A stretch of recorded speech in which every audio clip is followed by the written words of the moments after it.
Welcome back to Riley's Rundowns. This is part 6 of the Unit 4 review for APUS History. This video will focus on the market revolution, which is a revolution specifically in transportation, farming, and the production of goods. The new types of transportation include canals, steamboats, railroads, highways, that kind of stuff. These new types of transportation were very useful in the US because it really opened up the market. It was easier to transport things all throughout the US from one part of the country to the other. The market revolution also included the specialization of farming production. This time in the US also led to products being made outside of the home rather than inside. So this got rid of something called the cottage industry or the putting out system, which basically said that a lot of products were made inside of homes and then would be sold by the people that were making them. Rather than using these systems, the factory model was now used, which led to a change in wages. This change in wages was based off of the fact that during the cottage industry, the people that were selling the items would determine the cost of the products and therefore would determine how much money they would get. But when it comes to the factory system, the factory owner decided how much the factory worker would get paid.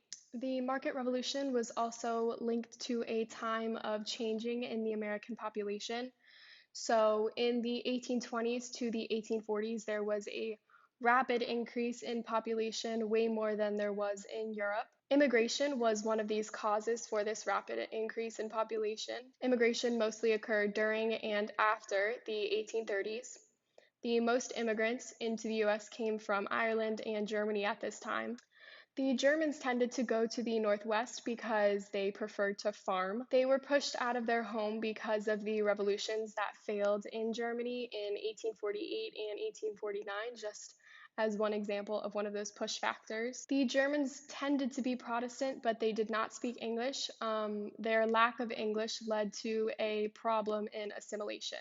The Irish were coming to America because of a potato famine. The Irish mostly moved to cities and then would work in the many industries. The Irish did speak English, but they tended to be Catholic, which was a problem for the mostly Protestant natives in America. As immigration increased, we see an increase in nativism, which is the distrust and dislike of these immigrants. Nativists mostly favored native-born people in the US, and they basically just wanted to stop or slow the flow of immigrants into the US. Their reasons for nativism are that immigrants lead to lower wages because the immigrants would work for less. They also believed that the immigrants were ruining America and its culture. The nativists also feared the Catholic Church, and they thought that the immigrants would favor the Pope's word over the president's. And the nativists also thought that the immigrants were stealing votes. Some examples of nativism are the Supreme Order of the Star-Spangled Banner, which was a secret society in New York. They later would become known as the Know-Nothings or the American Party, which would become their name in 1844 to 1860. No Irish Need Apply also came into play. This was a discriminatory act in the workplace where Irish people would not be hired for jobs. And also temperance was a part of this nativist idea because the Irish had a reputation of loving whiskey, and so the Americans used this as another reason that they were bad for society. This also can be linked to the idea of assimilation that these nativists were trying to inflict upon these Irish, where they would try to get rid of alcohol in order to take away these stereotypical traits of Irish people. Moving on to the new transportation that we had at this time. In the 1820s, we had an increase in canals because of the better steamboat technology that was brought into the US. An example of a canal is the Erie Canal, which was built in New York. It was 363 miles long and went from Albany to Buffalo. The governor of New York at this time was DeWitt Clinton, and because of this, the Erie Canal is sometimes called Clinton's Big Ditch. In 1825, the Erie Canal gave New York access to Chicago and the Midwest of the US. All in all, canals really stimulated settlement in the northwestern area of the US. Railroads are another important part of the transportation that was brought in during the Market Revolution. The first American railroad was created in 1830. It went from Baltimore to Ohio. The problems with early railroads were the fact that they had different gauge sizes, and there were frequent accidents, and they had erratic schedules.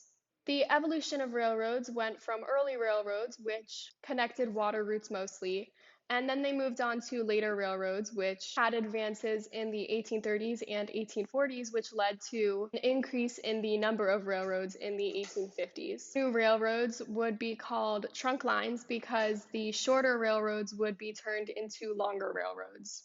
The advancements in railroads can also be traced back to the standardization of gauge size. As railroads increased, though, the importance of canals decreased. Funding for railroads came from local, state, and federal areas. The state and local governments would provide the money, and the federal governments would provide the land subsidies. In all, there were more railroads in the northeastern part of the US, which would further separate the North from the South. Along with these new types of transportation, something that canals and railroads have in common is that they both would lead to the development of cities next to them. So cities would develop next to canals, and cities would also develop next to railroads. And cities would also develop next to railroads. A new type of communication that was developed during this time was by Samuel Morse. He created the telegraph and Morse code. This was the first introduction of rapid communication. Next, we have the commerce and industries in the market revolution. There was an increase in corporations in the 1830s. Along with these corporations, we have the idea of limited liability. This basically said that stockholders would only lose the value of their stock if the corporation failed. But if a corporation were to be sued, stockholders would not be sued directly. Technological advances at this time include interchangeable parts, which was brought into the US by Eli Whitney. This allowed for mass production. Interchangeable parts were used for bicycles, sewing machines, typewriters, and especially weapons. Another technological advancement during this time was vulcanized rubber by Charles Goodyear. This was rubber that could last in the cold and the heat. Elias Howe and Isaac Singer brought in the idea of the sewing machine. This led to people buying clothes rather than actually making it. And we also have coal, which allowed factories to move away from the water. Historically, the factories would have to be located near the rivers because of water mills in particular, but now they could use coal. So some cities began to move towards mining coal, such as Pittsburgh. Now we have the difference between men and women in the workplace after and during the market revolution. The Lowell system was created in 1812. This was when young single women, specifically farmers' daughters, would begin to work in a particular factory. At these factories, there were boarding houses, curfews, and there were churches. This would lead to the idea of factory towns. In the Lowell system, there was higher wages compared to other places of work at the time. The decline of the Lowell system was caused by the Panic of 1837, which led to lower wages. Next, we have different social roles based off of gender. Men were supposed to work in the factory and earn a wage, while women were supposed to stay at home and teach the children. The cult of domesticity can be connected here. This basically explained that women and men had different spheres. Single women, on the other hand, were to be working, but they did have low job choices. Next, we have the early unions in the US. Unions were more common for skilled workers because skilled workers were harder to replace, but unskilled workers were way easier to replace. Common law viewed most early unions as illegal conspiracies. But then we have the Commonwealth versus Hunt case in 1842, which was a Massachusetts Supreme Court case that said that unions were legal, and soon other states would follow after this Supreme Court case ruling. However, unions did not gain great power until the late 19th century. Also, women were not included in those unions, so they created their own. The reasons that the North did not like slavery was because it lowered freedom, and as Lincoln says, the idea of slavery takes away jobs. Free African Americans in the North could not vote, could not go to public school, and could not use public services. Next, we move on to patterns in society in the market revolution. Economic growth was not shared equally, so the poor would become poorer and the rich would become richer. However, there was also an emerging middle class. This new wealth that the middle class will have, and also this new idea of mass production, would increase the amount of goods that are available to this middle class. Next, we move on to geographic and social mobility. With hard work, people can move up the social ladder. However, extreme mobility was rare, so gradual mobility was more common. With this idea, we have the safety value theory, which was created by Frederick Jackson Turner. This said that in times of economic crisis, the Americans could always move west to the frontier. Moving on, we will be talking about how the market revolution changed agriculture. The West was focused on livestock and dairy.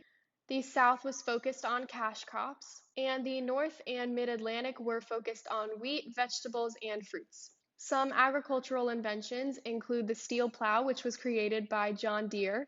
Cyrus McCormick created the mechanical reaper. This led to mass quantities of wheat, so the size of farms increased. Talking about agriculture, we will move on to cotton. So cotton became so popular because a lot of other crops just were not as good. And also because of the Industrial Revolution, there was just a large new demand for cotton. So cotton became a dominant crop in the South in 1850. This was especially in the Deep South, which would be called the Cotton Belt.